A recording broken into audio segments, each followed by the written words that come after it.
على أهل البدع والأهواء، أهل البدع العقائدية وأهل البدع السياسية. أنا أقول بيننا وبينكم السلف، بيننا وبينكم الكتب، كان فيقول البدع بيننا وبينكم. بسم الله الرحمن الرحيم. إن الحمد لله نحمده تعالى ونستعينه ونستغفره ونعوذ بالله من شرور أنفسنا ومن سيئات أعمالنا. من يهد الله فلا مضل له ومن يضلل فلا هادي له، وأشهد أن لا إله إلا الله وحده لا شريك له، وأشهد أن محمدا عبده ورسوله صلى الله عليه وعلى آله وسلم تسليما مزيدا لا نبي بعده. Ikhwani fillah, hafizakumullah jami'an. Terakhir kita ambil adalah berkaitan masalah syarah daripada tiga landasan utama, tiga landasan inti yang wajib diketahui oleh seorang muslim, baik lelaki maupun wanita. Yang pertama kemarin yaitu mengenal Rabbnya, seorang hamba mengenal Allah Subhanahu wa ta'ala, bahwasanya Allah Subhanahu wa ta'ala adalah zat yang tunggal, yang satu, tidak boleh dipersekutukan dengan sesuatu apapun.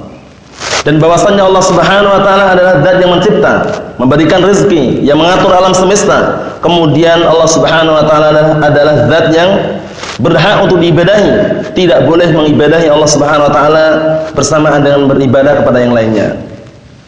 Kemudian yang berikutnya, barakallahu fikum wa hafizakumullah, qala syarih wafaqallah, wa ma'rifatu dinihi. Kemudian berikutnya, dan mengenal agamanya. Setelah mengenal Allah Subhanahu wa ta'ala dengan pengenalan yang benar-benar sesuai dengan dalil, nah sekarang berikutnya adalah ma'rifatu dinihi. Landasan yang kedua adalah seorang hamba mengenal agamanya. Yang diinginkan di sini adalah agama apa? Agama Islam, ai dinul Islam, ai dinal Islam, yaitu agama Islam. Alladzi ta'abbadna bihi, yang mana agama Islam tersebut, yang kita beribadah dengannya. Bi adillatihi minal kitabi was sunnati, dengan dalil-dalil yang bersumber dari Al-Qur'an dan As-Sunnah. Inilah pedoman kita, sandaran kita, patokan kita, Al-Kitab was Sunnah. Nah, paham insyaallah ya. Adapun ijma' ataupun qiyas, itu semuanya berputar pada Al-Qur'an was Sunnah. Kalau seandainya ijma', kesepakatan tersebut sesuai dengan dalil Al-Qur'an Sunnah, maka itu jadikan hujjah. Nah, kemudian apabila al-qiyas, qiyas yang benar adalah qiyas yang mana qiyas tersebut sesuai dengan Al-Qur'an dan As-Sunnah. Nah, adapun sumber inti adalah Al-Qur'an dan As-Sunnah, karena kedua-duanya adalah ma'sum, terjaga dari kesalahan. Tidak boleh kita meragukan isi daripada kandungan Al-Qur'an ataupun kandungan As-Sunnah, barakallahu fikum, terutama As-Sahihan. As-Sahihan itu Sahih Bukhari dan Sahih Muslim. Oleh karena itu para ulama mengatakan apa? As-sahhul kutub al-musannafah ba'da kitabillahi jalla wa ala as-sahihan. Kitab yang disusun setelah Al-Qur'anul Karim yang paling sahih adalah As-Sahihan, Sahih Bukhari dan Sahih Muslim. Jadi hukum asalnya kalau kita mendengar hadis riwayat Muslim, enggak perlu kita tanya sahih atau enggak. Paham ya? Kalau misalkan kita lihat dalam sebuah hadis riwayat Bukhari, enggak perlu kita tanya hadisnya sahih enggak. Itu hukum asalnya seperti itu. Karena dua sahih ini, barakallahu fikum, sudah diupayakan semaksimal mungkin. Nah, barakallahu fikum, dua imam tersebut tidak meletakkan melainkan hadis yang sahih. Walaupun di sana ada para ulama setelah diteliti ternyata ada hadis yang turun dari derajat sahih tapi tidak sampai dhaif. Nah, jadikan hujjah.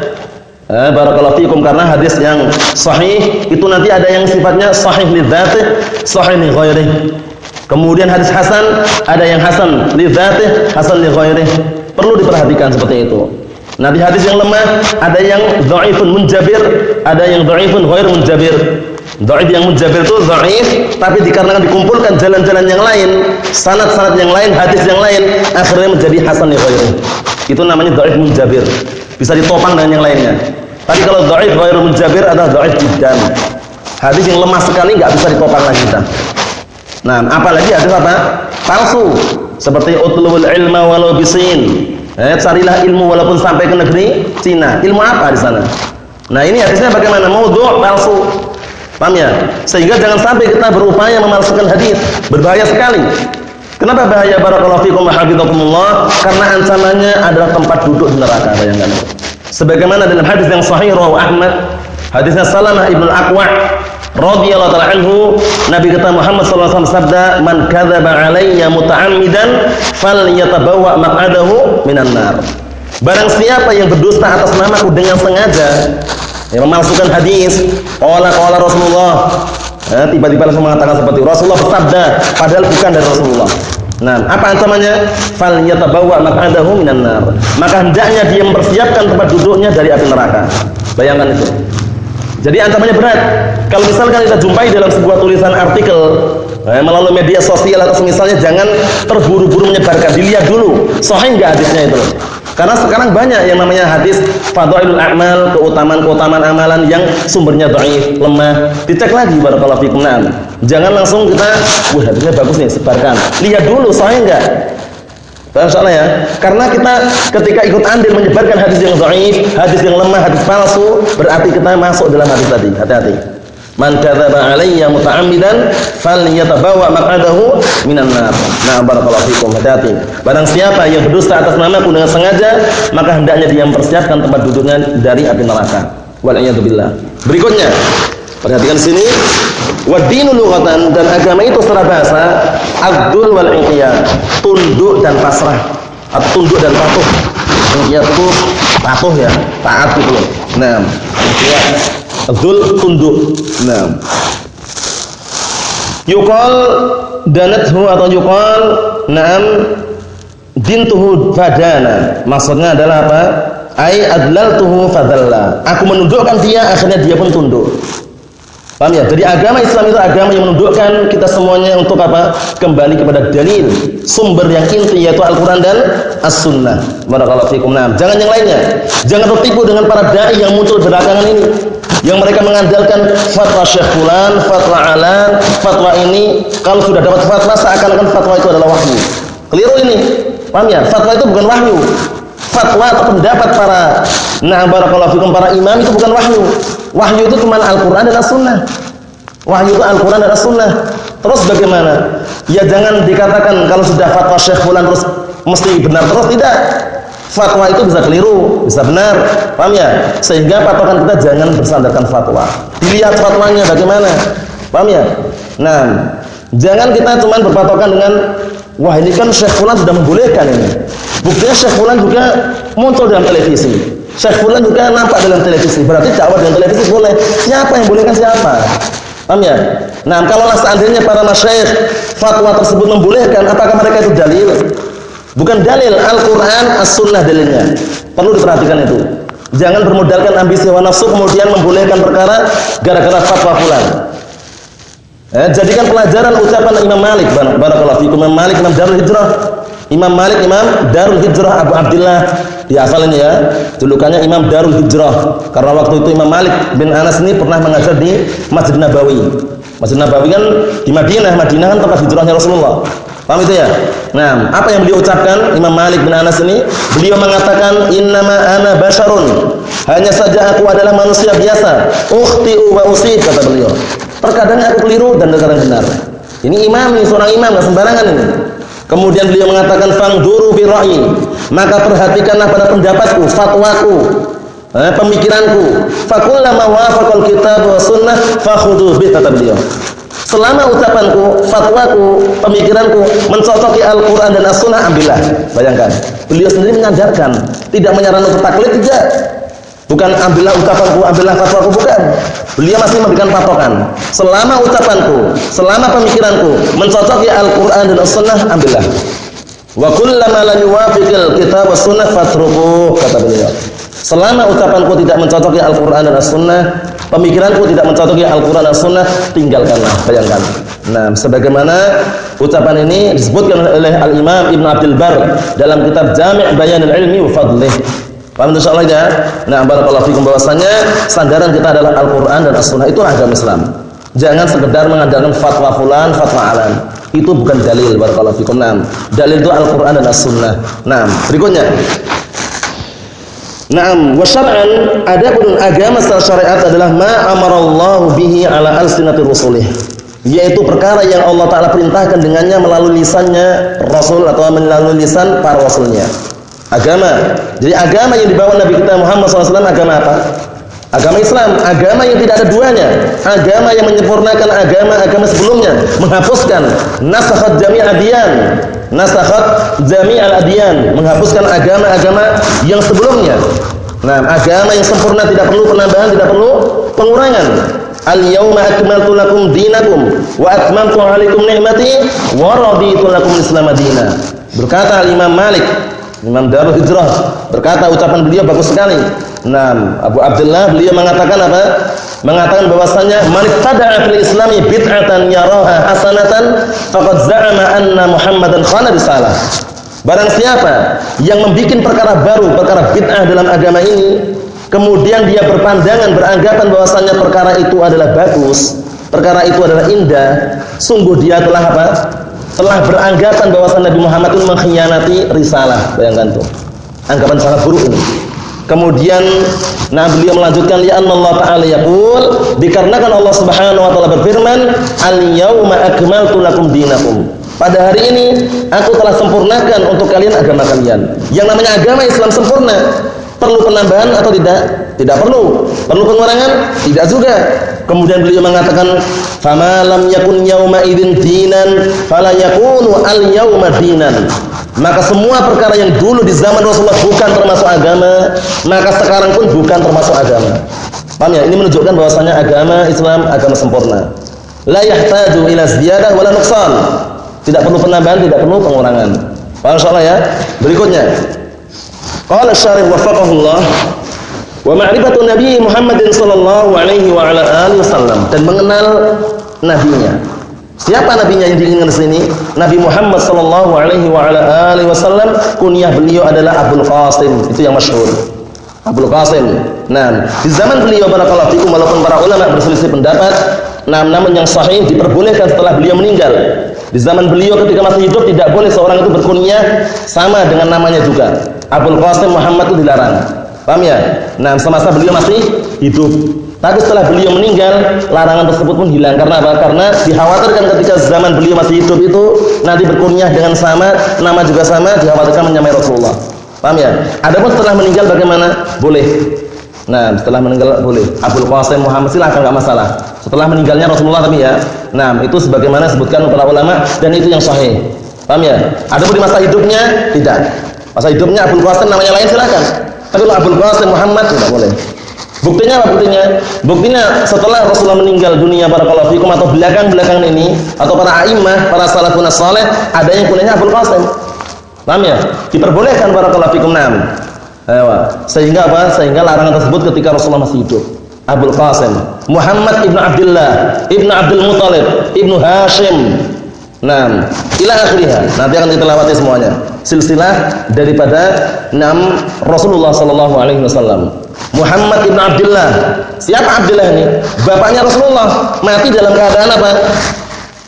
Muslim atau kafir bapaknya Rasulullah? Kafir? Muslim kan? Muslim. Benar atau keliru? Keliru. Paham ya? Nah, barakallahu fikum. Nabi Muhammad sallallahu alaihi wasallam bapaknya Abdullah itu meninggal dalam keadaan kafir. Nah, dalam keadaan agama jahiliyah. Buktinya mana buktinya? Buktinya dalam sebuah hadis barakallahu fikum, hadis yang sahih. Nah, hadis Anas bin Malik ya. Nah, barakallahu fikum, suatu ketika ja'a rajulun ila Nabi sallallahu alaihi wasallam faqal, suatu ketika datang seorang lelaki kepada Rasulullah kemudian berkata, "Ya Rasulullah, aina abi?" Wahai Rasulullah, di mana bapakku? Faqala abuka finnar. Bapakmu itu di neraka, kata Rasulullah. Nah, kemudian orang ini pun pergi. Falamma qafada, setelah orang itu pergi, Rasulullah memanggil, "Sini kamu. Inna abi wa abaka finnar." Ya, mungkin biar istilahnya apa? Istilahnya biar enggak sakit hati itu loh. Bapakmu di neraka, kemudian dia pergi dia. Setelah dia pergi, panggil Rasulullah, "Sini kamu." Setelah Rasulullah mengatakan sesungguhnya bapakku dan bapakmu di neraka. Kata Rasulullah, "Inna abi wa abaka finnar." Menunjukkan bahwasanya meninggalnya bapaknya Rasulullah dalam keadaan kafir, agama jahiliyah. Wal a'yadu billah. Paham salah ya? Ibunya kafir atau mukminah? Kafirah. Yakin? Nah, ibunya juga sama meninggal dalam keadaan apa? Kafirah. Buktinya mana buktinya? Buktinya kalau seandainya meninggal dalam keadaan muslimah, niscaya Rasulullah diperbolehkan mendoakan kebaikan dan ampunan. Dalam hadisnya Abi Hurairah radhiyallahu anhu, Rasulullah berkata, "Ista'dantu Rabbi an aghfira li ummi falam ya'dhanni." Nah, aku minta izin Rabbku untuk mendoakan ibuku, tapi aku enggak diizinkan.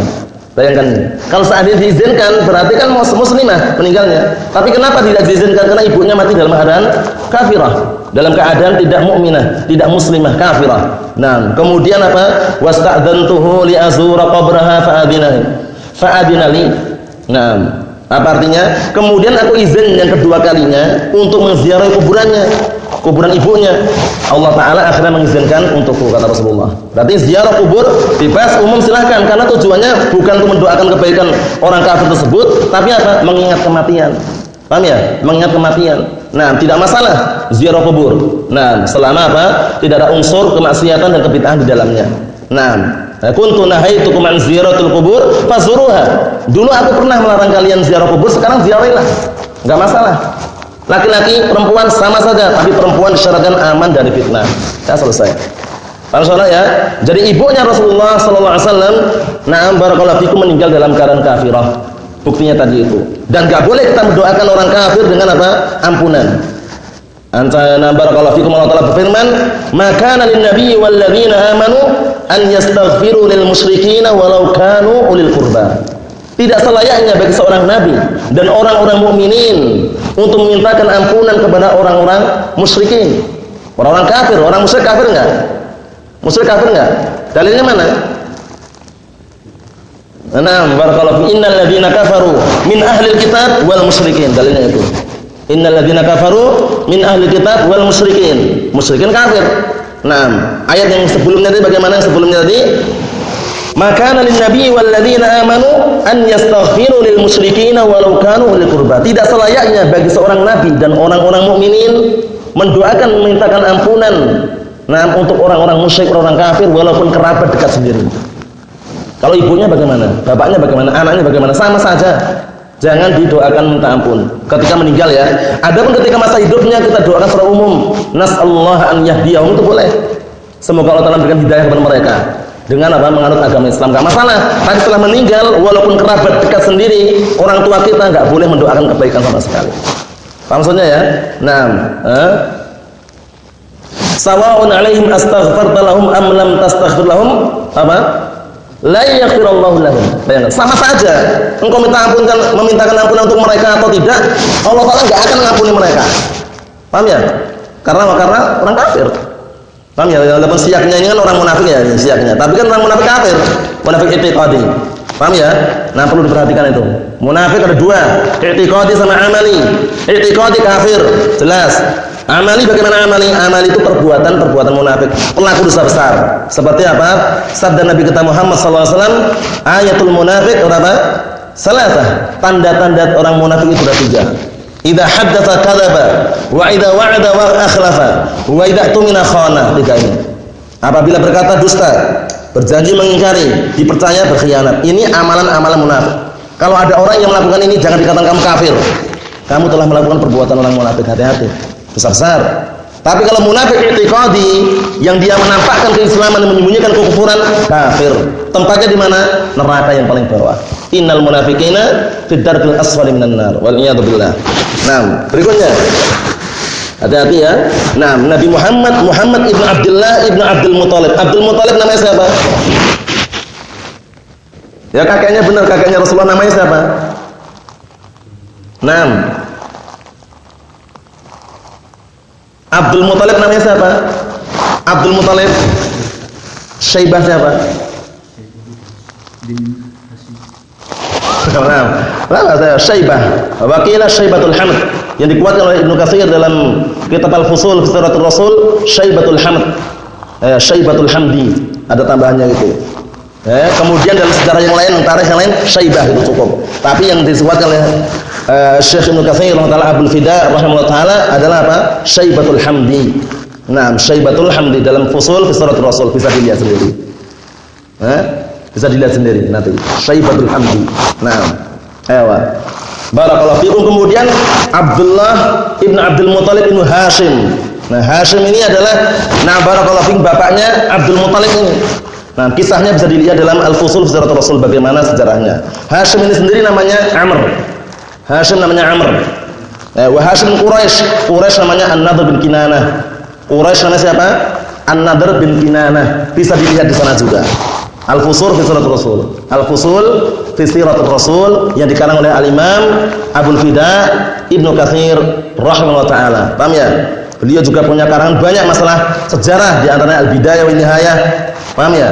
Bisa dilihat di sana untuk membuktikan. Paham ya? Nah, kalau mau dilihat sana silakan.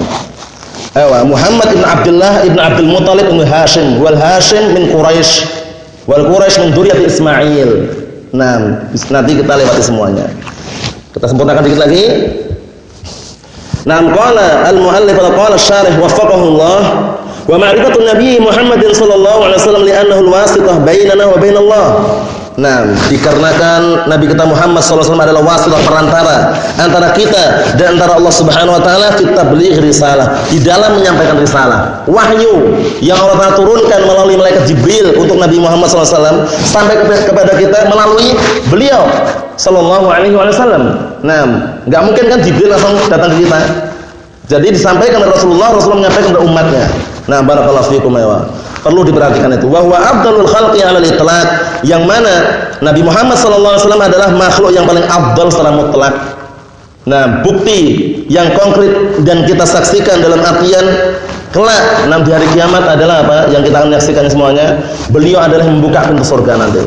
Semua datang minta syafaat, semua datang kepada para nabi, nah tapi tidak ada yang mampu membuka pintu surga. Semuanya antri. Nah, siapa yang bisa membuka pintu surga? Nabi kita Muhammad sallallahu alaihi wasallam. Nah, kemudian siapa yang memiliki syafaatul uzma, syafaat yang paling besar yang dientaskan ke gentingnya di mauqif di padang mahsyar? Nabi Muhammad sallallahu alaihi wasallam. Paham ya? Semua datang para nabi, pada yang enggak mampu semuanya. Akhirnya terakhir datang pada Nabi Muhammad sallallahu alaihi wasallam. Kemudian Allah Subhanahu wa taala mengatakan, "Ya Muhammad, irfa' ra'sak." Wahai Muhammad, angkat kepalamu. Sal tu'ta, mintalah kamu akan diberi. Isfa' tusaffa'. Mintalah syafaat, kamu akan diberi syafaat. Syafaatul uzma, enggak ada yang miliki kecuali Rasulullah sallallahu alaihi wasallam. Surga yang buka pertama kali siapa? Nabi kita Muhammad sallallahu alaihi wasallam. Sehingga Rasulullah mengatakan, "Nahnul akhiruna as-sabiquna yaumil qiyamah." Kita ini orang-orang belakangan, umat belakangan, tapi nanti dari kiamat yang paling depan. Jadi dari kalangan anbiya, Nabi kita Muhammad SAW yang buka, kemudian masuk ke surga, barulah para nabi. Dari kalangan umat siapa? Umat Nabi Muhammad SAW yang pertama kali masuk. Paham ya? Nahnul akhiruna as-sabiquna yaumil qiyamah. Kita umat-umat belakangan, tapi nanti dari kiamat yang paling depan. Paham maksudnya ya?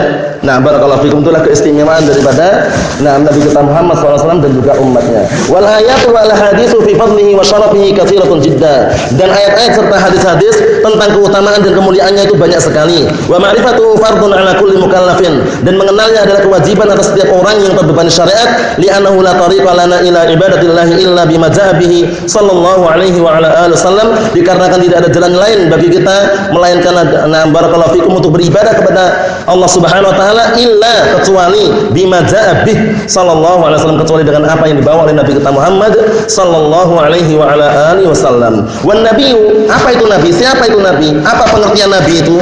Wan nabiyyu, nabi itu adalah rajulun uhiya ilaihi, seorang lelaki yang diberikan wahyu kepadanya bisyar'in, dengan sebuah syariat, walam yu'mar bitabligh, tidak diperintahkan untuk menyampaikannya. Nah, walaupun ini ada kritikan, cuman kita sampaikan apa yang beliau sebutkan sini dulu. Na'am fa in umira bihi fa rasul. Namun kalau seandainya diperintahkan menyampaikan wahyu tadi, maka itu adalah rasul. Nah, Nabi kita Muhammad SAW adalah apa? Nabi dan rasul. Nah, sehingga Rasulullah mengatakan la nabiyya ba'di, tidak ada nabi setelahku. Maka Muhammadun aba ahadim rijalikum walakin apa? Rasulullah wa khataman nabiyyin. Rasul dan nabi. Sekaligus apa? Dapat wahyu, diperintahkan menyampaikan. Nabi kita Muhammad sallallahu alaihi wa ala alihi wasallam. Jadi enggak ada yang namanya perempuan nabi itu. Rajulun, ingat rajulun, seorang laki diberikan wahyu. Paham ya? Sehingga tidak ada nabi dari kalangan wanita, barakallahu fikum. Sehingga waktu itu walaupun ada lelaki mengaku nabi, Musailimah al-Kadzdzab, barakallahu fikum.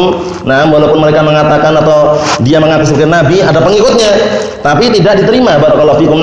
Karena Rasulullah mengatakan bahwasanya di akhir zaman nanti, setelah aku meninggal nanti, ada salasuna kadzdzabun, 30 orang pendusta semua. Kullu wahidin minhum yad'i annahu nabi. Masing-masing salah seorang di antara mereka mengaku dirinya nabi, di antaranya Musailimah al-Kadzdzab. Katanya mengaku tadi malam turun ayat kepada kami. Ayatnya apa? Al-fil dzu khurtumin tawil katanya. Al-fil, gajah yang memiliki telalai yang panjang. Katanya gitu ya. Nasallahu salamat wa afiyah fid dunya wal akhirah. Cukup sekian sudah sampaikan, semoga bermanfaat bagi kita semuanya.